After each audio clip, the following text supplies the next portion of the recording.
Welcome to the Kim Komando Today podcast. This is a replay from earlier this year. Hey, it's Kim Komando Today, your daily podcast to keep you up to date with all things digital and beyond. And I'd love to have you be a part of our podcast. You can make an appointment to speak with me. Just head over to Komando.com, and on the top right, there's a button that says Email Kim. Fill that out, and that's it. Hey, I always like to open up with something interesting, and this sure is a huge warning, a heads up for anyone who owns their own website. Here's why. Scammers are getting creative and more money hungry. So forget about just sending out those phishing emails to any address that they can find. Now, this must be working for them. It's a new strat. They're paying human beings, that's right, people, to fill out contact forms on websites. You know, the ones where you ask your customers to give you out your name, their phone number, email address, and more. And then they have to check a box or fill out a captcha to say that they are, in fact, a human being.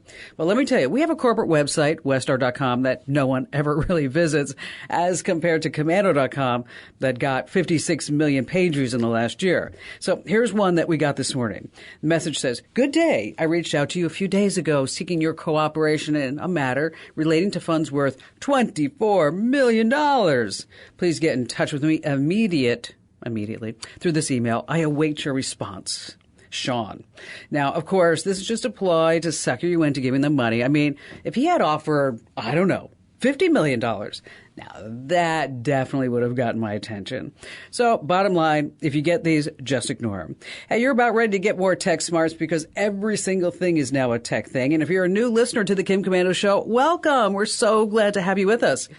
And our T-Mobile Unlimited listener line is now open at 1-888-825-5254 is the way to join us. And you can also drop me your questions over on the website. It's a little old school, but it's my favorite way to make sure I don't miss anything because, gosh, it gets overwhelming on social media for me. It just does. So head over to Komando.com, and in the upper right-hand corner, there's a link that says Email Kim. All right, every single day I check out 30 different websites to make sure that you're up to date with all things digital. And this is part of the show where I like to talk about the news, the consumer tech news. And the latest update, we're going to start with Communist China's spy app, TikTok. Now, TikTok's threat to America so big that both the liberals and the conservatives have come together to ban the app. And this past week, Congress advanced a bill to give President Biden the power to completely ban TikTok. As you might already know, ByteDance, TikTok's parent company, is located in Beijing, and it's required by the Chinese law to hand over all the data to the Chinese Communist Party. Now, the National Security Agency director and the Senate Armed Services Committee, they got together, and they're concerned over the data that TikTok has already collected and the influence it has over 100 million American users. Wow. Data like location, the apps on your phone, your usage patterns, your face print, your voice print. And meanwhile, TikTok has launched what it calls Project Clover over in Europe, saying that, of course, we're not spying on anyone, not at all. What are you thinking? Which, of course, is just another big fat lie. Number two, the AI chat box problem. With ChatGPT, the New York Times said it best, not since the very first iPhone has it the belief runs so deep that a new tech could change the entire world. But as fascinating as AI chat boxes are, we have a real problem. Every company in the world is dreaming of ways to turn over all their customer interaction to chat tech. And why not? The thing is writing poems, social media posts, writing entire books, figuring out problems. But every once in a while, it goes off the rails. A reporter for Vice experimenting with ChatGPT suddenly found the thing describing gross sex acts with children without the reporter even asking for such content. So, yeah, it's going to change the world, but for now, these AI chatbots, they're unpredictable and they can be dangerous. Next on our list, number 3, Ring doorbells. So how many Ring doorbells are you using? No question, they're great, except for one nasty legal loophole that you need to know about. Get this. A homeowner in Hamilton, Ohio, a suburb on the north side of Cincinnati, was asked by his local police to help him find some neighborhood drug dealers. And the police asked for the Ring doorbell video showing a neighbor's home across the street. Well, the homeowner was, of course, eager to help. Now, a few days later, the police came back and said, we need some more videos. And the homeowner's like, oh, sure, just let me know what you need. Then he got the letter. It was from Ring's corporate office informing him that the police had obtained a warrant requiring him to hand over all the video footage from all 20 of his Ring cameras. Now, of course, most were inside his home, and they recorded his private family life. So this is a little secret that Ring never talks about. If you have Ring doorbells, the same thing could happen to you. And speaking of doorbells, what does 007's doorbell sounds, what do they sound like? I mean, what is it? Are you ready for it? 007 doorbell sounds like dong, ding dong. Ooh, I'd like that. Next on our list at number 4, your tax dollars at work department, because here's what's going on. It has to do with bringing broadband service to remote America. Now, the U.S. Treasury gave away $355 million to the states of Arizona, Tennessee, and Wyoming. Now, Wyoming is going to get $70 million to install fiber lines and coax cable to homes and businesses. Yes, I said fiber lines and coax cable. That costs about $6,000 for each subscriber. Now, isn't this a bunch of BS? I mean, considering Elon Musk's Starlink service is already there. Okay? In fact, all of North America is covered by Starlink. And each week, an additional 50 or 60 more satellites join the nearly 4,000 satellite constellation. As for this pandemic relief fund that they're taking the money from, can someone just kind of reach out to somebody in Washington and say, hey, I don't know if you noticed, but the pandemic's over, right? And finally this, why the world is still using floppy disks. Now, for most millennials and all Gen Zers, something known as a floppy disk is still a total mystery. And it's kind of shocking where they're still being used.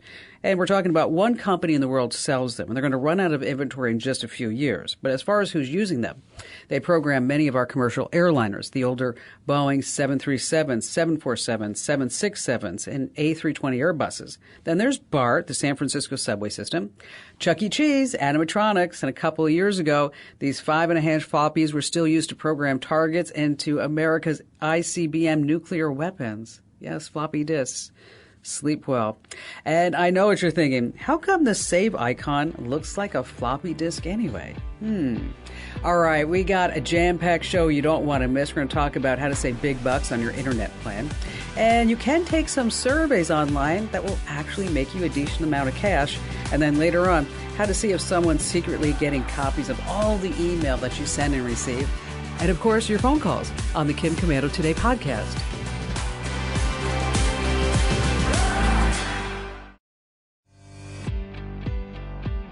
Hey, our T-Mobile Unlimited listener line is now open at 1-888-825-5254 is the way to join us. And just a quick reminder, I read every single email that you send me. Head over to Komando.com and then check the box that says Email Kim. All right, let's start with Joanne in Colorado Springs. Hi, thank you for my call. I have a question for you. I'm not very computer savvy. All I know about computers is what I had to learn to do my job. I'm retired now, and I'm going to break down and get a computer because I want to do some genealogy, family history, life story writing, and I'd like to write a novel. So what I would like, I don't have a computer, is I would just like, what would you recommend for me? And when's the last time you used one? Oh, gosh. Let's see. I retired September of 2019. Okay. All right. Do you have a phone? Yeah, I have a phone. What kind of phone do you have? I have an iPhone because I'm so stupid. I used to have an Android, but when I went someplace and had problems with it, people didn't know it because more people had iPhones. So that's the only reason I have an iPhone. Okay. Well, here's the thing. Okay. Here's the reason why I ask all this. Okay. Sure. Is that, and having an iPhone doesn't mean that you're stupid. It does not, because I have one and I'm not stupid. So I think we're both smart because we have iPhones. So we're going to start from there. What I don't want you to do is to get bogged down in the technology so much that you're not able to do your genealogical research as well as write whatever you want to get done. So I don't want you to go out and buy a desktop computer. I don't want you to buy a laptop. I want you to buy an iPad. Oh, okay. Think of an iPad as a big iPhone. Uh-huh. Okay. Okay. Now, what you can do is you buy an iPad, and then they have these special cases, and they have a keyboard built into them. You can buy them from Apple. So you take your iPad, and you put it in the case, and then you have a full keyboard right there. Right. but you still have an iPad. You still touch the screen and all that other good stuff. And and at the end of the day, if you just want to do research and you don't need the keyboard, is you take the keyboard off the iPad and then you hang out at places like FamilySearch.org, MyHeritage.com, or Ancestry.com. Okay. So, and then the other thing that's fabulous is that, Apple stores have classes like iPads for seniors, free classes. Okay. So you can go hang out there, and they're going to teach you how to use your iPad. So, and you're not dealing with like, oh, how do I do Windows? What is that blue screen of death? We don't, you're not in this to get a programming degree. You're not going to program websites. You're not going to do all that stuff. Let's just make life easy and simple. So now you've got a couple of choices on your iPad. You got a 12.9 inch, that's how big the screen is, and you got a 10.9 inch. Now, the differences it's not just the size, it's the number of cameras. So if you're going to be taking a lot of pictures and you're going to be doing a lot of photo editing, get the 12.9 inch because you're going to like the bigger screen. Okay. Your next choice will be they come just connected to Wi-Fi. Do you have Wi-Fi at your house? No, I don't. And so that was another question. What internet server do you recommend most that you're happy with? I would call whoever your local cable provider is. You're getting through your cable TV. Just call them. And you don't need a heavy duty program. You probably need something like $50, $60 a month. Don't let them try to upsell you. Okay. You don't need a gig. Now the iPad comes in Wi-Fi, but it also has Wi-Fi plus cellular. And that's where you'll pay a fee every month to your cellular provider, maybe $50 a month. But, with Wi-Fi, you can go to the library, you can use their Wi-Fi. You go to a coffee shop, everybody has Wi-Fi now. I don't think you need the cellular because if you are bringing the internet into your house and that's where you're going to be hanging out most of the time, it's probably going to be better and faster and easier for you just to use that local provider instead of to use cellular. But if you think you're going to be traveling around a lot where there's not going to be Wi-Fi, that's when you get the version with the Wi-Fi plus cellular. Okay. So you're going to want the iPad Pro. If you want to write this down, 12.9 inch, and it's what's called the sixth generation. Okay. Okay. And then get that set up and take some classes, and then you'll be like zooming along, girlfriend. You will. If you need any help whatsoever after the fact, just know I'm here for you. Hey, speaking of genealogy, DNA testing can help you find relatives you didn't even know that you had. And you can take DNA tests through companies like Ancestry DNA and 23andMe. But just know that these DNA testing companies, they may share your genetic data with third parties, law enforcement, research institutions, pharmaceutical companies. And then there's turns out my dad wasn't really my dad. I hear those stories like far too often. All right, Eric in Oregon, you're up next. Hi, Kim. Thanks for taking my call. How are you? I'm great. What's going on? Well, I've got a question for you. Kind of new to your show. A few months ago, I was on my way to work. I just relocated here, and I heard you talk about something that I couldn't stay in the car for. So I was wondering if you could go over for me how I can permanently delete my Facebook and all the photos in it. I heard you start talking about it. Something I'm really wanting to do. So why are you jumping ship? I don't know. When I die, I'd just rather not have my name on their list. I don't know. I'm just kind of done with it. I'm also tired of hearing what people ate for dinner. Yeah, it's for me. It's a complete time suck. Yeah, exactly. I could be doing so many other better things than looking to see that so-and-so painted their gnomes over the summer or the winter or whatever. So I'm like, okay, I don't care. It doesn't matter to me. All right. So here's the deal. I can't tell you the exact steps right here on the air to delete your Facebook account because nobody else would listen except for you. Okay. Got it. And because it gets pretty tedious. But what I'll do is, Amber will email you these steps that will walk you through it. Okay. Now, once you do delete and you go through all these steps, just keep in mind it may take 90 days for Facebook to actually delete your account. So, and all the information from its server. Now, if you don't want to say, delete your account, you can always just take a break, and that you can deactivate your account for, say, 5 days, 15 days, 30 days, whatever it may be, and without your content totally leaving the service. Which I know that's not what you want to do, but I just wanted to throw it out there for you. Sure, I did.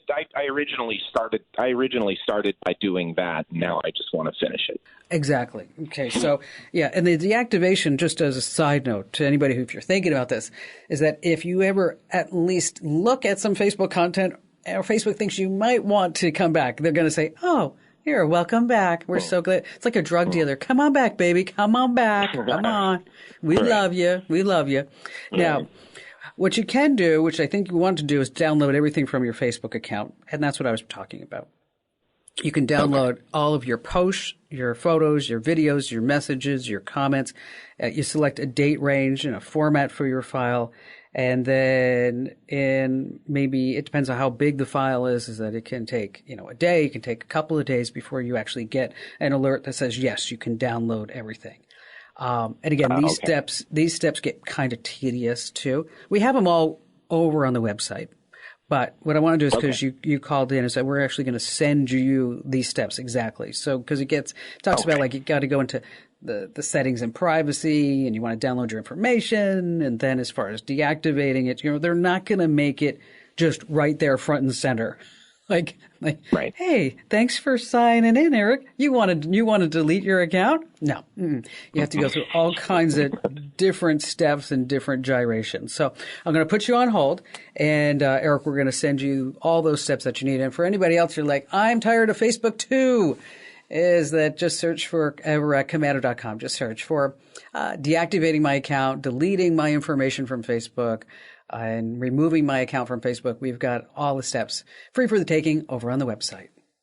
Now, let's talk about Facebook for just a moment. If you're concerned about your privacy and all the security risks associated with having a Facebook account, but you don't want to totally delete your account or deactivate it, what you can do is adjust those privacy settings. So this way you can limit the amount of information that's shared about you on Facebook, and also anybody who just searches you on the internet.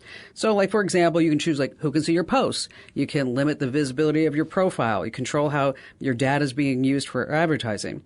Now, you can also reduce your use of Facebook and limit the amount of personal information that you share. So maybe what you want to do is set aside specific times of the day for checking your account, and then, of course, avoiding sharing any type of sensitive information. Now, whether you're using an Android or an iPhone, over inside your iPhone settings, you can say how many minutes a day that you want to be able to use an app, including Facebook. Maybe it's only 5 minutes. And after that, it goes dark. It just starts shutting you down. Now, if you need any of these steps, once again, just hit the website. That's Komando.com. All right, coming up, how you really, truly can make money taking surveys on the internet and more phone calls on the Kim Komando Today podcast.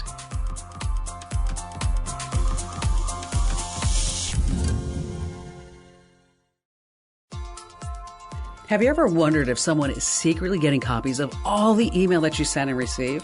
Well, I'm going to tell you how you can know for sure in just a few minutes. But let's talk about, first of all, how you can save big bucks on your internet plan, because it's the same message every year. It's like, hi, I'm your internet provider. We've raised the price of your service. You're like, oh, gosh, does it ever stop? Ever stop? Well, I'm here to help you get that internet bill down. Now, first of all, it's always tempting to sign up for the highest priced and fastest internet plan, but you probably don't need it. So make your best guess about how many hours that you're streaming video, you're playing games, you're browsing the web, and then call your internet provider. You may be able to drop to a different price tier, or maybe not. Then you also want to call this ISP rep, and you want to ask for a promo and ask when it ends. Now, most of the time, the answer is 1 year from when you signed up. Promos don't last forever, but you can negotiate when the year ends. And then while you're on the phone with them, I want you to play hardball. I mean, long term, is it worth the hassle to switch providers? Not. But if your current ISP knows that they're going to take your business elsewhere, they might lower your price. So here's what you want to do. You want to ask to speak to a person who can cut the very best deal. So when you call your ISP, your cable provider, whoever it is, I want you to call and ask to speak to a retention specialist, And those are the folks, like I mentioned, that can have the best deals. Now, if you are leasing your modem, leasing your router, and you're paying a monthly fee for that, that's a big way to waste money. Over on the website at Komando.com, we have all these tips on how to pick the best modem and the best router. Just search for replace a modem, replace a router somewhere in the search box, and I'm sure it's going to pop up for you. But I have a question for you. Why do sharks eat underwater internet cables? Why do sharks eat underwater internet cables? Anyone? Ah, yes. They were advised to have more fiber in their diet. That's right. All right. Judy in Lexington, South Carolina. Hi, how are you today? Great. What's going on? Good. I'm so glad to talk to you. My boyfriend's mother is in her mid-80s, and we visit with her frequently, lunches and dinners and things.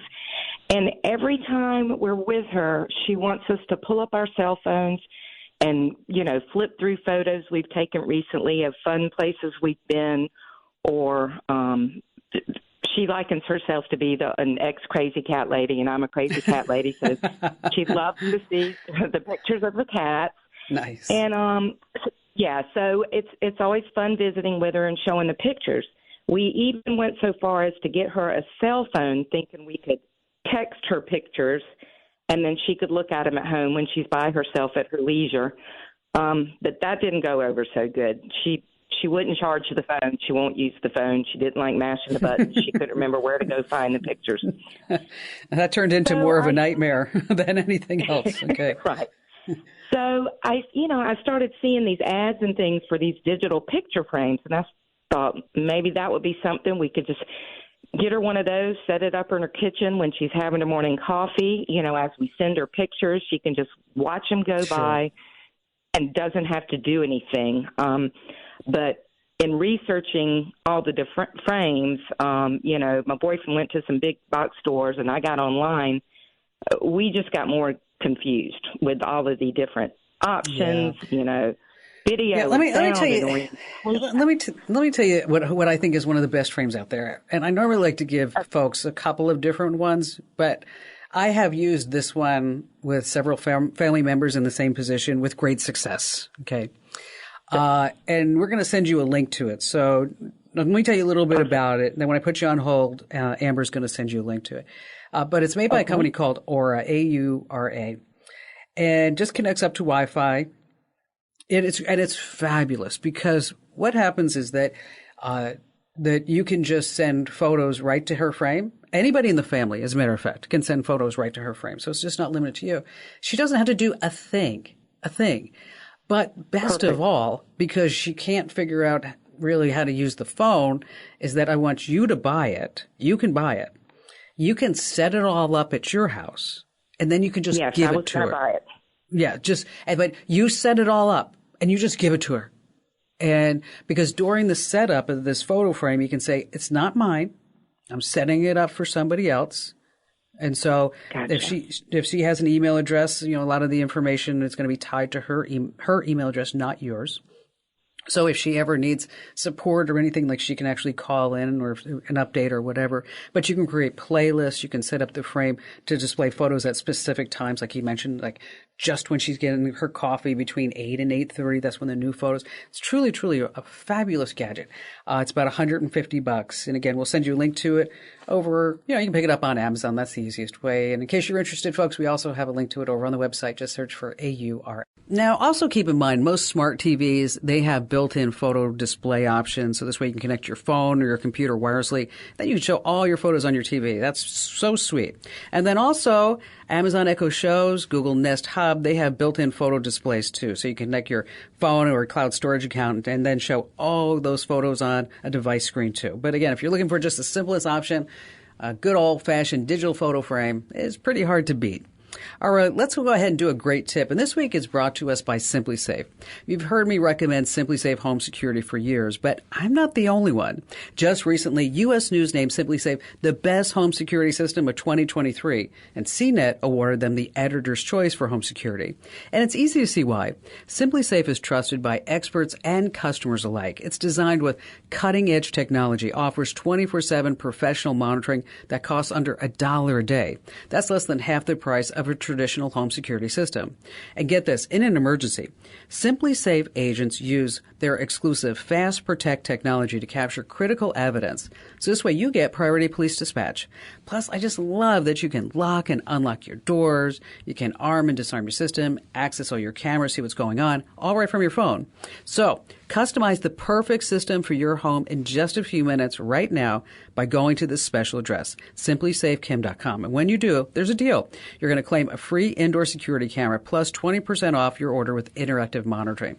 Once again, that's simplysafekim.com. There's no safe like Simply Safe. All right. People always call me and they say, oh, how can I make money taking surveys? And 9 times out of 10, I'm going to say, you know what are your skill sets? What are you doing? And I'm like, you're going to work a lot for maybe a $20 or $40 gift card. But here's the deal. If you go to sites other than Swagbutts or Survey Junkie, then you may actually be able to make some money. So let's talk about some real money. Now, your background impacts how much money you're going to make with these online surveys. And some care about the position in your life, a small business owner. What challenges are you facing? And the best sites are going to ask you to do some work. I mean, after all, nothing's free in this world. But they pay better than Swagbucks, as I mentioned, or MyPoints, Survey Junkie. Oh, another one's called Inbox Dollars. So let's say you're on LinkedIn. You can connect your LinkedIn account to third-party survey websites. One, for example, is called the Expert Cafe. It focuses on marketing research. You can earn up to $100 a survey. That's right. Now, after you register, you have to fill out a short questionnaire to see if you're eligible. And then another site checking out is called User Interviews. It connects companies, again, with market research participants. Now, you can earn up to $200 an hour on this site. Now, it does require a time commitment. Maybe you have to have some webinars or some Zoom calls and maybe even go into in-person focus groups, depending upon where you live. So you can complete written surveys online. Then there's also one called respondent.io. Now, if you're a business owner, this one's for you because you can make up to $500 an hour. Yes, that's what I said. And if you're a higher level executive in the company, you may be able to make $700 an hour. So you just fill out these surveys on the site. And they do often pay out in gift cards, but maybe you get a Visa card or an Amazon gift card. Now, I know what you're sitting there saying, oh, what were the names of all those sites, Kim Komando? Because I want to start taking surveys so I can make the big bucks. Hey, listen, if you're retired, this is also a good way for you to make some money, especially if you were maybe a C-level company in your past. Just head over to Komando.com. Of course, that's the official homepage of the Kim Komando Show. That's Komando.com. In the search box, just type in surveys that can make you a ton of cash. That's right, surveys that can make you a ton of cash. And if you start making any money at this, let me know. I want to get some feedback from you. All right, still to come, we have more of your phone calls, as well as later on, how you can know for sure if someone is getting copies of every single email that you send and every single email that you receive on the Kim Komando Today podcast.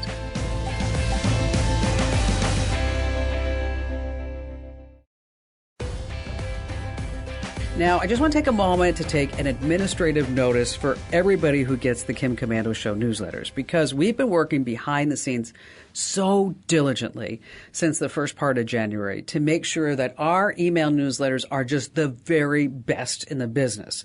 And so in doing this, we did some focus group studies, some research. I hired some consultants. And then, of course, with a lot of gut and feedback from you guys and gals, is that we have redesigned all our email newsletters. And right now we're sending out 20 million newsletters a month. So this is a big part of our operation. So we're going to be scaling down the newsletters and focusing just on 2 newsletters every single day that, get this, are not going to have a lot of annoying ads anymore. Yes, no more annoying ads. I love this too. And so if you're not already getting our newsletters, head over to Komando.com/subscribe. That's Komando.com/subscribe. And when you start seeing the new format, that's why I want to tell you about this before it happens, because I don't want you to think like, oh, Kim Komando, you got hacked. The newsletters look different. No, we didn't get hacked. We're doing it in the way of customer service because you guys and gals are super important. So make sure that you sign up for our free email newsletters right now, trusted by over 400,000 folks just like you. You can unsubscribe at any time. Head over to Komando.com/subscribe. All right, back to the phones we go with Gene in San Diego. Hi, Kim. How are you doing today? Great. What's going on? Yes, thanks for answering my question here. Emergency Assistance Plus program. I've gotten a lot of these flyers in the mail, and my wife and I travel a lot, and I guess the big picture on this is, for a fee per year, if you wind up, something, God forbid, happens to you on a road trip or you're on a cruise somewhere and you have a medical situation, apparently their folks get you in right, tell you where to go, who to get in contact with. I don't know if these people are legitimate, if it's worth the expense or not. Well, let me tell you my personal experience with it. And Emergency Assistance Plus. Okay. I was my mother's caregiver for many, many years. And she was in Huntington Beach and she went septic. Okay. And she was part of the Mayo Medallion program. They used to have that at the Mayo Clinic in Phoenix. And so I used this Emergency Assistance Plus because it was part of the Mayo program to have them bring her from, she was at Hoag Hospital in Newport Beach, to bring her to the Mayo Clinic in Phoenix. They showed up with a King Air, a nurse on board. They transported her from the hospital to the airplane to Phoenix, and from Phoenix transported her over to the Mayo Clinic. It was seamless. It worked. It was great. Okay. If I was traveling around a lot and if I had medical issues, I would sign up. You might want to see if there's anything with your current health insurance policy that may cover emergency medical transport.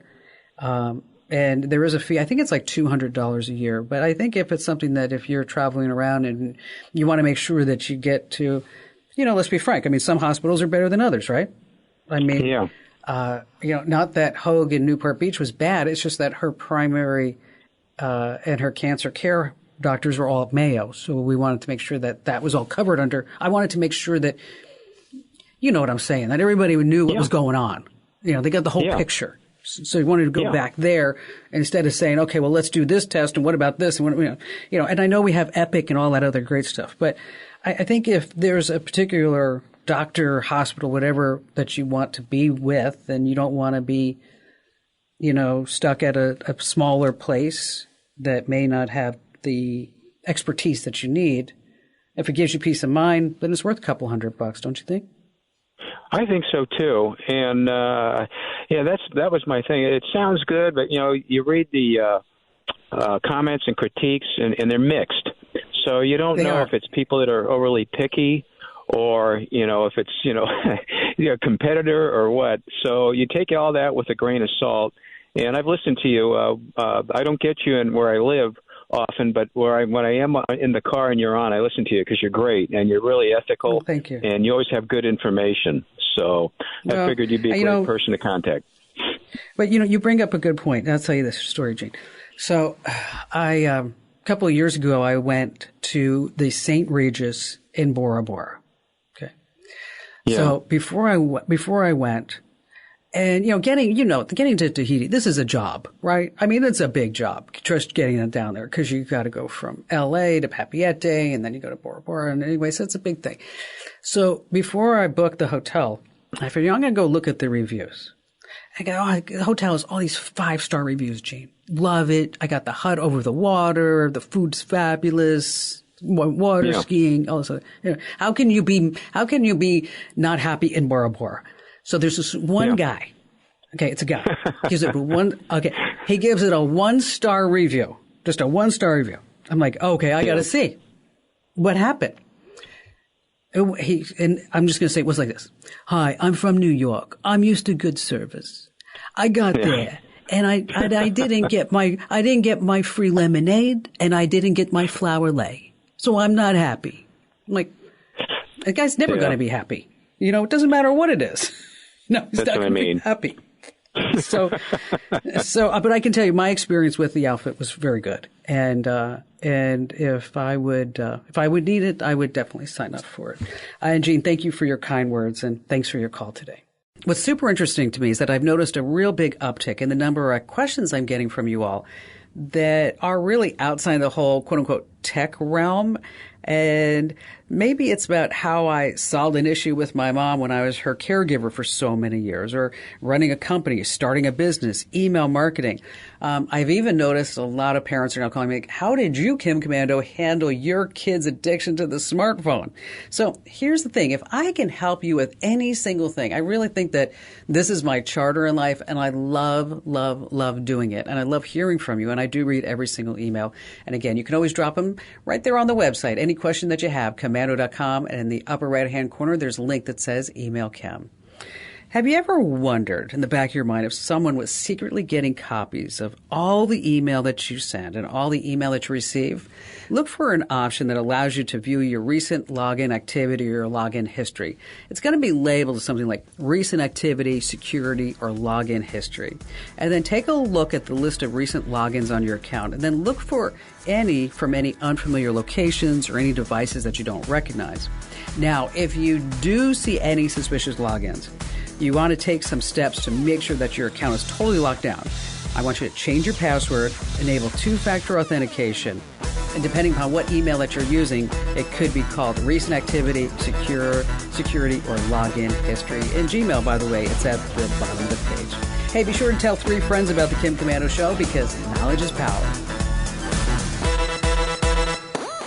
This program is a copyrighted production of Westar Multimedia Entertainment and protected by the copyright laws. Any rebroadcast or use of this program for commercial, business, economic, or financial purposes without the written permission of Westar Multimedia Entertainment is strictly prohibited.